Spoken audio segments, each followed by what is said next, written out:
Good evening. A bombshell inquiry has uncovered damning evidence of industrial-scale corruption on Melbourne's big build projects. The CFMEU is accused of funnelling more than $15 billion from Victorian taxpayers straight into the pockets of criminals, all while the state government allegedly turned a blind eye.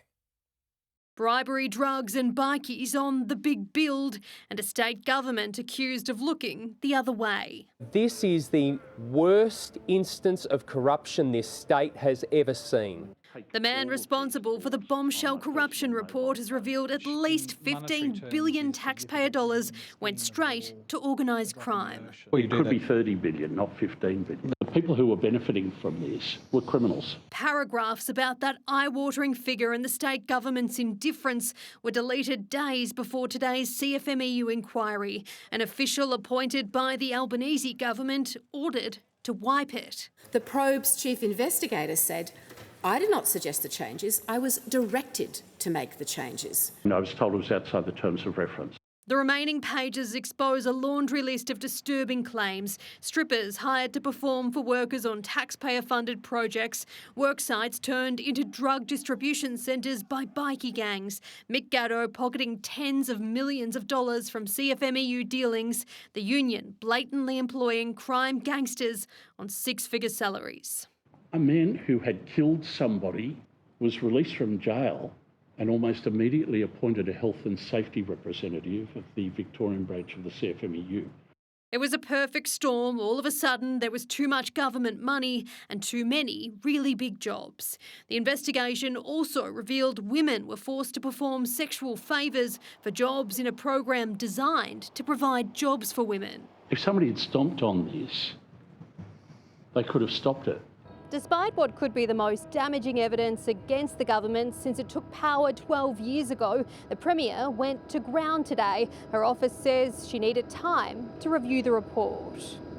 Only leads you to ask, is she simply not wanting to incriminate herself? She left the talking to her Attorney General. So not only is it impossible for me to comment on the allegations and the report, it would be entirely irresponsible of me to do that. Rochelle Brown, 7 News.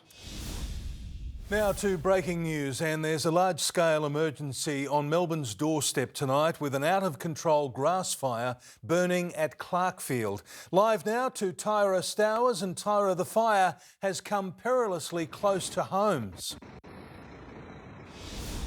Well, Mitch, up to 40 homes were in the firing line today, and locals in this area couldn't believe just how quickly this fire moved. Now, it was just after 2 o'clock this afternoon that the Vic emergency warning residents in several suburbs not to leave but to take shelter in their houses. And those warnings do remain in place here in Clarkfield tonight. Now, water bombing planes and helicopters have attacked the blaze all afternoon, with them ripping through more than 450 hectares, with CFA volunteers rushing from across Melbourne to help out here. Now, shaken residents say they were lucky to escape, and at a storage facility here in Clarkfield tonight, 30 caravans have been destroyed. I wasn't so much concerned for me because I'm loaded up, I'm hitched up, and I knew that I could outrun it, and I saw it a couple of paddocks away. And when you can see it a couple of paddocks away, it's with that sort of wind blowing, it's time to get out. Now, these fires have been fuelled by strong northwesterly winds this afternoon, and although the temperature has now dropped and the rain has come, as you can see, this fire is still very much active tonight. Mitch? Tyra Stowers at Clarkfield in Melbourne's north, thank you. And as we go to air tonight, there are fast-moving and breaking developments in the Nancy Guthrie kidnapping in America that's gripped the world for more than a week. Officers appear close to blowing the case wide open. They've arrested a suspect and are searching a house. With new hope, detectives are close to finding the 84-year-old.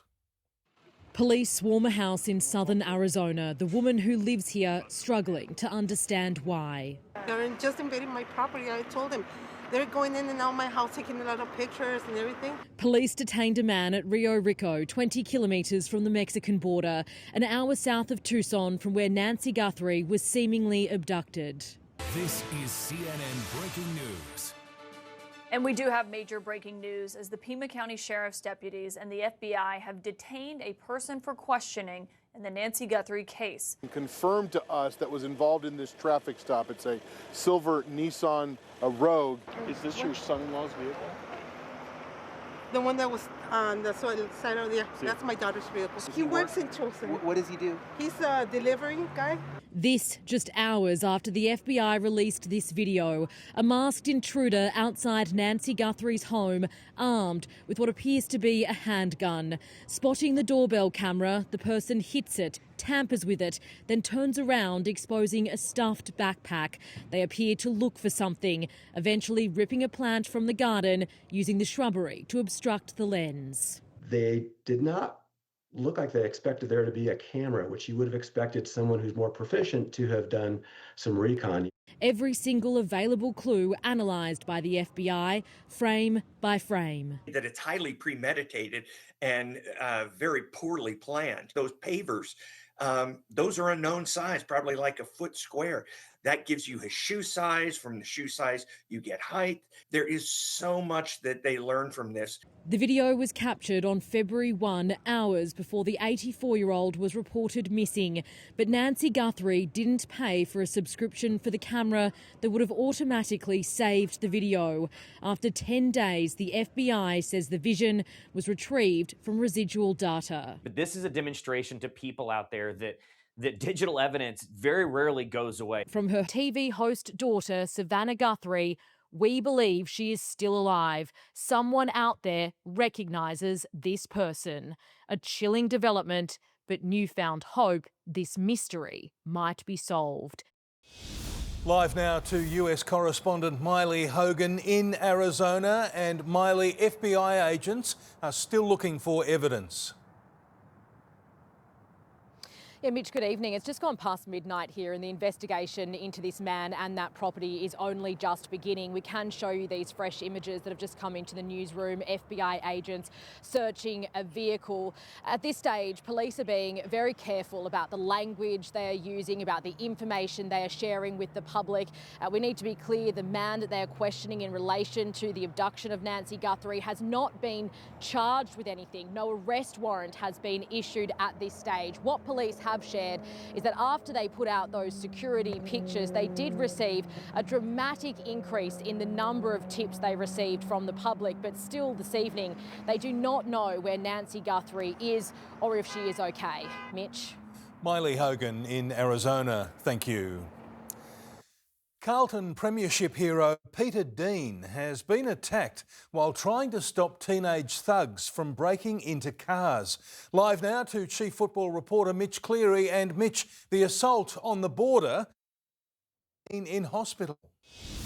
Well, Pete, those close to Peter Dean are telling me tonight the Premiership Blue is lucky to be alive. He suffered injuries to his head, including his face, in this attack at Albury train station around 8 o'clock on Monday night. Paramedics took him to Albury Hospital. Now, Dean is not only a Blues champion, he now coaches up on the border and was on his way home from training. His son Harry was also drafted to Carlton last November. 7 News understands the 60-year-old had spoken up to some youths who'd allegedly been trying to break into a car. Police spoke to 3 young people nearby, seizing mobile phones. Police have arrested a 17-year-old boy. He'll be dealt with under the New South Wales Young Offenders Act. Peter? Mitch Cleary, thank you. Police have been given extraordinary powers for the Israeli president's visit to Melbourne tomorrow. Live to Blake Johnson at Flinders Street. And Blake, the force is taking no chances. Pete, these powers have only been granted in Victoria 5 times in the past 20 years. Police will have the power to stop and search protesters here at Flinders Street tomorrow, and also at various locations. Israeli President Isaac Herzog will visit across Melbourne tomorrow. The protest, planned for Southern Cross initially, was moved to Flinders Street and made later in the day so that more people could attend after work.